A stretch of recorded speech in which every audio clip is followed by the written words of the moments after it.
Wer neue Rätselkost braucht und Detective Noir Stories super findet, der könnte mit Feline Forensics in der Museum Mystery glücklich werden. Denn darin erzählt uns der Entwickler Eric von Nobody Crown die Geschichte unseres Katzendetektivs, der spät abends zu einem Diebstahl und Mord gerufen wird. Wie sich das spielt und wie schwer es ist, erfahrt ihr gleich hier.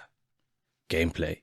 Feline Forensics in der Museum Mystery ist kein typisches Point-and-Click-Adventure, wie man vielleicht auf den ersten Blick vermuten würde. Wir kombinieren zum Beispiel nie Gegenstände mit Personen, Orten oder miteinander, wie es für solche Adventures üblich ist. Außerdem nutzen wir WASD bzw. den Analogstick des Gamepads, um unseren katzigen Hauptcharakter durch die Welt zu bewegen. Die direkte Steuerung funktioniert dabei glücklicherweise sehr viel besser als noch die Panzersteuerung in Monkey Island 4 oder Grim Fandango, aber das war zugegebenerweise auch nicht schwer. Das Spiel ist außerdem sehr auf einhändige Steuerung ausgelegt. Der Grund dafür ist, dass der Entwickler selbst Muskelprobleme und damit Schwierigkeiten hat, die Maus für längere Zeit zu nutzen. Ein wichtiger Aspekt bei der Entwicklung war also Accessibility. Der Entwickler hat aber vor, eine Maussteuerung nach dem Release einzubauen, jedoch will er sich dafür die nötige Zeit nehmen, damit sie auch gut funktioniert. Wir können also in keinem der Menüs die Maus nutzen, nicht einmal im Hauptmenü des Spiels. Das Weglassen einer Maus für die Steuerung machte mir ironischerweise die Bedienung gerade in den Textpassagen ein wenig anstrengender, wo man nun mit WASD oder dem Analogstick navigieren muss. Textpassagen?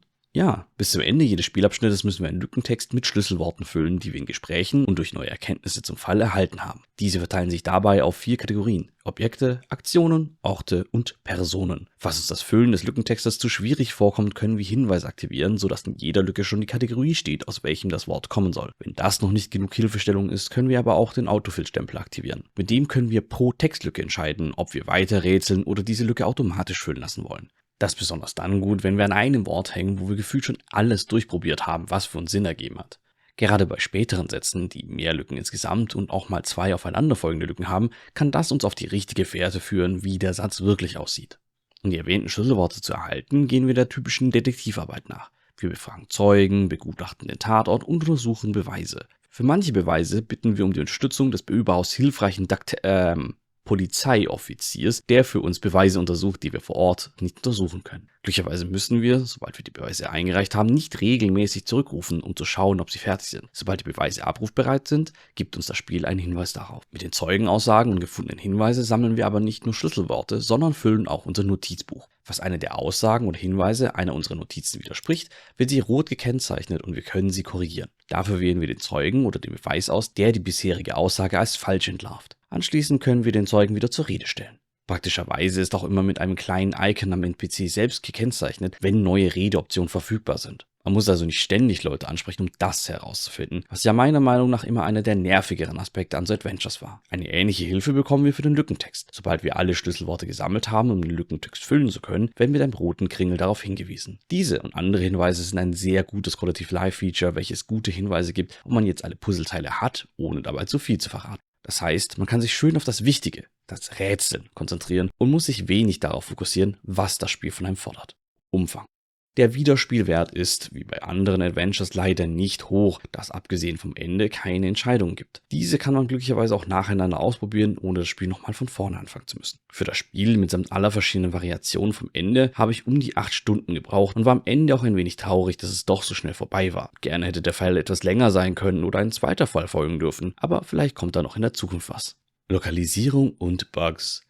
Leider ist das Spiel aktuell nur in Englisch verfügbar und insgesamt auch ohne Sprachausgabe. Ersteres ist vermutlich der Spielmechanik mit den Lückentexten geschuldet, da sich diese nicht so einfach 1:1 übersetzen lässt. Schade ist es dennoch. Ein paar Bugs gab es in der Vorabversion des Spiels, aber diese wurden dem Dev gemeldet, welcher sie gefixt hat. Das heißt, der Bug, bei welchem eine Information erst freigeschaltet wird, nachdem man den Lückentext, in dem man sie gebraucht hätte, vervollständigt hat, sollte euch also nicht mehr begegnen.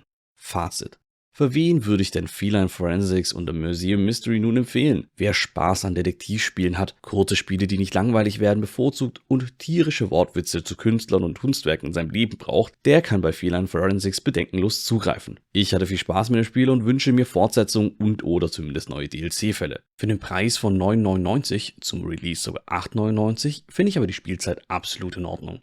Wie seht ihr die recht kurze Spieldauer? Ist sie für euch ein wichtiger Faktor beim Spielkauf oder legt ihr Mehrwert darauf, wie gut sich eine Spielstunde angefühlt hat? Schreibt es mir in die Kommentare, ich bin gespannt auf eure Meinungen. Vielen Dank an die Entwickler, die mir einen Key zur Verfügung gestellt haben und vielen Dank an euch, dass ihr zugeschaut habt. Bis zum nächsten Mal. Bye. Für mehr Reviews zu Indie-Games oder anderen Spielen lasst mir hier gerne einen Sub da oder folgt mir auf Twitch, um mich live zu sehen. Ich freue mich auf euch.